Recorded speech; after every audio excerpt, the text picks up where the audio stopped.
Welcome to our virtual tour of the Laureles Ranch House Museum located in Linear Park in Brownsville, Texas. The house is managed by the Brownsville Historical Association. My name is Tara Putnat. I am the Executive Director of the association. Today I'm joined by Eric Gonzalez, my colleague. Yes, I'm the Media and Collections Archivist for the BHA. We just got a beautiful look at the aerial view of the Laureles Ranch House, located within the Midi Cultural District inside the Linear Park in Brownsville, Texas. The Laureles home is a late Gregorian Greek revival-style ranch dwelling with large overhanging eaves and a beautiful wraparound porch. Sometimes, and mostly due to the fact that back then, of course, there was no electricity, no air conditioning, so people would need to have their windows open to air out their homes, to have some type of circulation, and that long, overdrawn eave is what provided the home to have relief from rain, extra sun, anything like that. Also, of course, who wouldn't love to sit outside on a porch for outdoor leisure time? Agreed.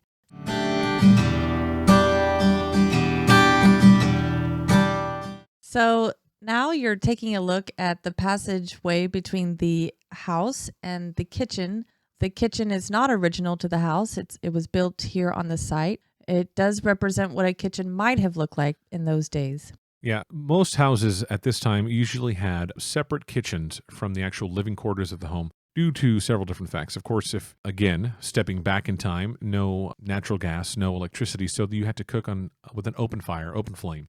And you didn't want the fumes and those kinds of things getting to bedrooms or other living quarters. And also due to the fact, just in case there was some type of fire, some type of incident like that, you would be separate from the actual living quarter of the home.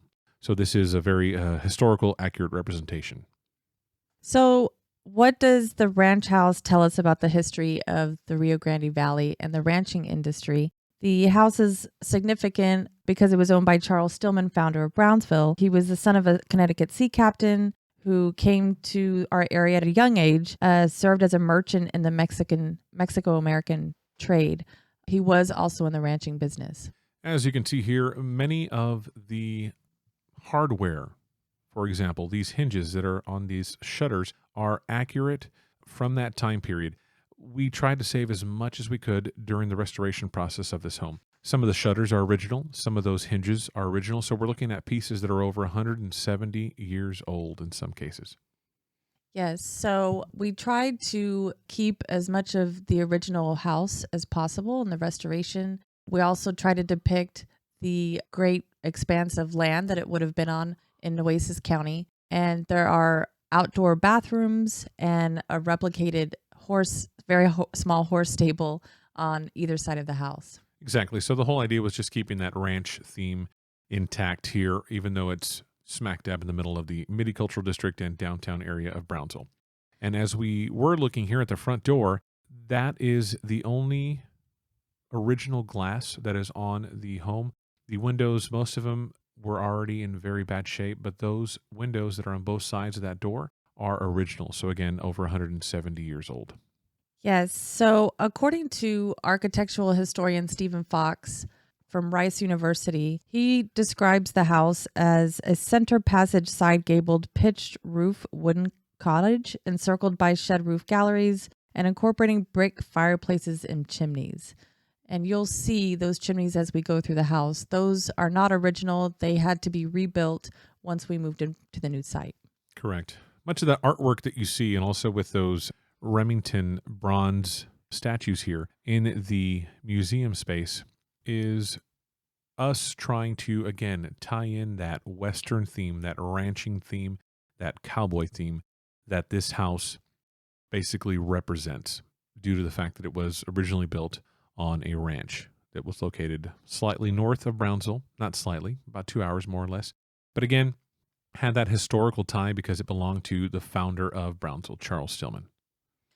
Yes. So as we move through the house, you will notice there are different colored paints on the walls. All of that is original. We did not touch up with any new paint.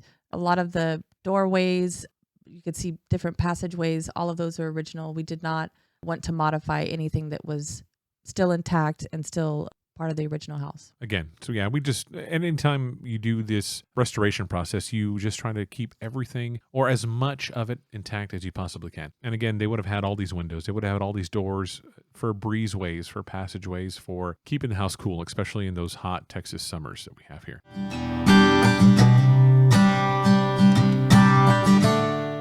Some of the flatware and the diningware that you see here is period correct pieces. Also, again, donated by descendant of Charles Stillman, Mr. Alexander Stillman. They are representative of time period that this house is from.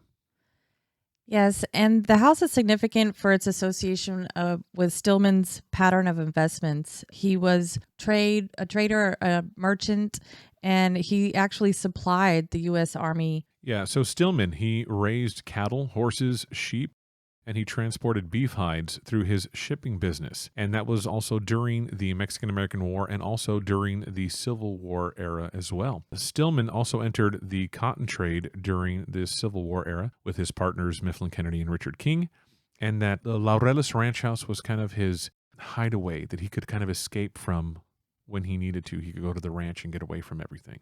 So how did he get this house? We know that it was part of a 100,000 acre plus Rincón de los Laureles. It was granted by the Spanish crown to Don Jose Rey Perez and Jose Maria Perez Rey in 1807. And according to historians, Stillman bought the property in 1853 from Tomás Paredes of Camargo for $9,500.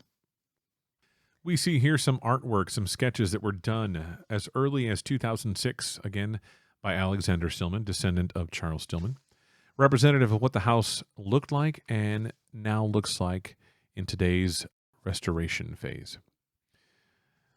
Also, we, again, have all this beautiful artwork that was donated by Mr. Stillman that is keeping that Western kind of theme alive throughout the house. So we mentioned the ranching industry. His partners were Mifflin Kennedy and Richard King at the time. So they had a great influence on ranch life and the house and Stillman's business dealings. So the house changed hands a few times, different owners, but we tell the story through Charles Stillman's perspective. That's right. And so it's really to typify the whole ranch history of some of the big families that were down here, like the Kings, the Iturias, and the Garcias, that really southern Texas was built upon, that kind of ranching history, that ranching industry. And so it just tells not only an important story about Charles Stillman and some of those other families, but just an important story of our area, this kind of South Texas ranching style. So this is kind of what you would have seen. A very, small, not very drawn out home, nothing fancy. Of course, now you will see some of the modern accoutrements that we've added, such as air conditioning, track lighting, things like that, because we've turned it into a museum. But you would have seen a very small, humble footprint of a home. You have 2 bedrooms upstairs, and then you have 2 main living spaces downstairs. Yes, and so the first bedroom that you looked at would have been the children's bedroom, and across the way, Charles Stillman's bedroom. Downstairs, again, there were only 2 rooms there. They were very simple and quite small.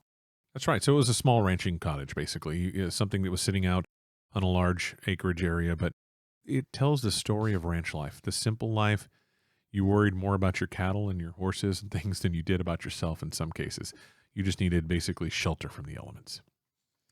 Yes. So we feel that the house tells the story of the ranching industry and enables us to share that story with the valley in our area.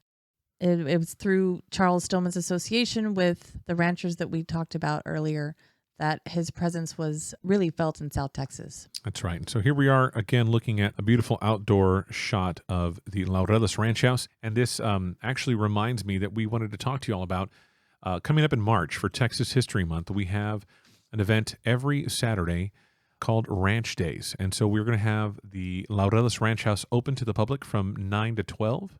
And we're going to have a lot of different events going on. And so we encourage everyone to come on out to see us at the Laureles Ranch House, located again in Linear Park, part of the Midi Cultural District here in Brownsville. Yeah, so there'll be various activities on those days. And for more details, we will have our schedule of events and information on our Facebook and social media pages, as well as our website. That's right. And that website is www.brownsvillehistory.org, or you can look for us as the Brownsville Historical Association on Instagram and Facebook as well. Thank you so much for joining us.